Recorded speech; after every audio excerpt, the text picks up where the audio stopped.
రాష్ట్రంలో 8 నెలలు అయిపోయింది కూటమి ప్రభుత్వం అధికారంలోకి వచ్చి. ఎలా ఉంది మీ వేమూరు నియోజకవర్గంలో పరిస్థితి? ప్రస్తుతానికైతే ఇప్పుడిప్పుడే రోడ్లు పడుతున్నాయి. మా ఊరికైతే ఇప్పుడే రోడ్లు ఉంటున్నాయి. పవన్ కళ్యాణ్ గారు తీసుకున్న తర్వాతే ఈ నెల తర్వాత మాకు రోడ్లు పట్టడం అనేది స్టార్ట్ అయినాయి. పోయిన గవర్నమెంట్లు అంట అసలు దానికి ఏమాత్రం కూడాను చిన్న పని జరిగిన దాఖలాలు అయితే అక్కడ కనిపించలేదు. మొత్తం మా మండలం కానీ మా నియోజకవర్గం కానీ ఎక్కడ కూడాను.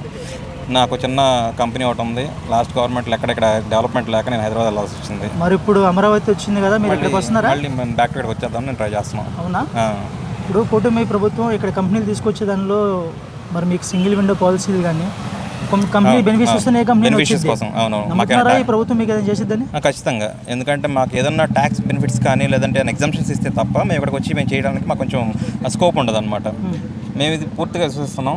అందుకే మేము ప్లాన్ చేసుకుంటున్నాం. ఆ సింగిల్ విండో సిస్టమ్ కనుక మాకు కనుక ఇంప్లిమెంట్ చేయగలిగితే, అట్లాగే ఎంటర్ప్రెన్యూర్షిప్కి లాస్ట్ టైం మన పవన్ కళ్యాణ్ గారు చెప్పారు ఎవ్రీ కాన్స్టిట్యున్సీకి 500 మెంబర్స్ వరకు ఎంటర్ప్రెన్యూర్షిప్కి మనం ఇచ్చేస్తామని చెప్పేసి.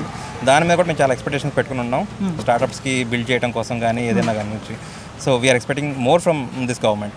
మీరు ఒక కంపెనీ స్టార్ట్ చేస్తా అని చెప్తున్నారు. ఒక క్వశ్చన్, మీకు ఎంతమంది ఎంప్లాయీస్ ఉన్నారు? అమరావతి కోసం ఎంతమందికి ఇచ్చే కేపబిలిటీ మీకు ఉంది, అవకాశం మీకు ఉంది? వీఆర్ అంటే మేము ఒక self empowerment kind of things అనమాట. ఇది మా ప్లాన్ ఎట్లా ఉంటుందంటే వీడు అంటే మేము ట్రైనింగ్స్ ఇచ్చేసేసి అంటే వీళ్ళని ఓన్లీ నాట్ ఫర్ ప్లేస్మెంట్ అనమాట.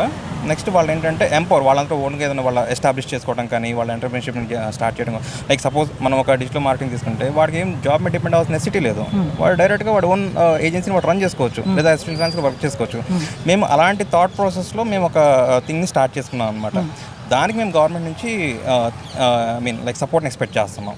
మీరు వేమూరు నియోజకవర్గం అన్నారు కాబట్టి నేను అడుగుతున్నాను, ఏ ప్రాంతం వేమూరు నియోజకవర్గంలో స్పెసిఫిక్గా మీది? కొల్లూరు మండలం. అది కొల్లూరు మండలం. అంటే మన వరదలు వచ్చినప్పుడు ఎఫెక్ట్ అయిందా? చాలా ఎఫెక్ట్ అయింది కదా. పవన్ కళ్యాణ్ గారు 400 పంచాయతీకి ₹1,00,000 కడికి ఇచ్చారు కదా, మీ పంచాయతీ ఉందా దానిలో? ఉంది కదా, ఉంది. ఎలా అనుకుంటున్నారు గ్రామస్తులంతా? చాలా అసలు నేను మొన్న ఒక రోజు ఊరికి జస్ట్ ఊళ్ళో బండి వేసుకుని మా ఊరికి వస్తున్నాను. ఒక ఆమె లిఫ్ట్ అడిగింది అనమాట. లిఫ్ట్ అడిగితే ఇచ్చాను. ఆమె అసలు ఎంత బాగా చెబుతుందంటే ఆమె అసలు డే టు డే ఫాలో అవుతుంది. ఈవెన్ మనం కూడా అంత ఫాలో అవ్వము. ఒక ముసలామ ఆమె ఎంత ఫాలో అవుతుందంటే పవన్ కళ్యాణ్ గారి అప్డేట్స్ని. ఈరోజు పవన్ కళ్యాణ్ వారణాసిలో ఉన్నాడు కదా, అక్కడ ఇది హరిద్వార్కి వెళ్ళాడు కదా, మన పవన్ కళ్యాణ్ గారిని యూత్ ఫాలో అవుతారని చెప్తారు, మీరేంటి?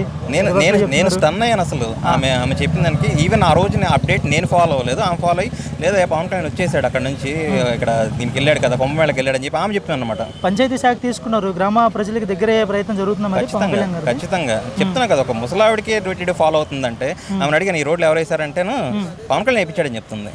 అంత బలంగా అంటే ఆమె అంటే ముసలాళ్ళ దాకా రీచ్ అవుతుందంటే మరి గవర్నమెంట్ అంటే పవన్ కళ్యాణ్ ఆయన ఏదైతే ఎక్స్పెక్ట్ చేశాడో గ్రౌండ్ లెవెల్లో మన వెళ్ళిద్ది అనేది ఎక్స్పెక్ట్ చేశాడో అది రియల్ టైంలో కనిపిస్తుంది.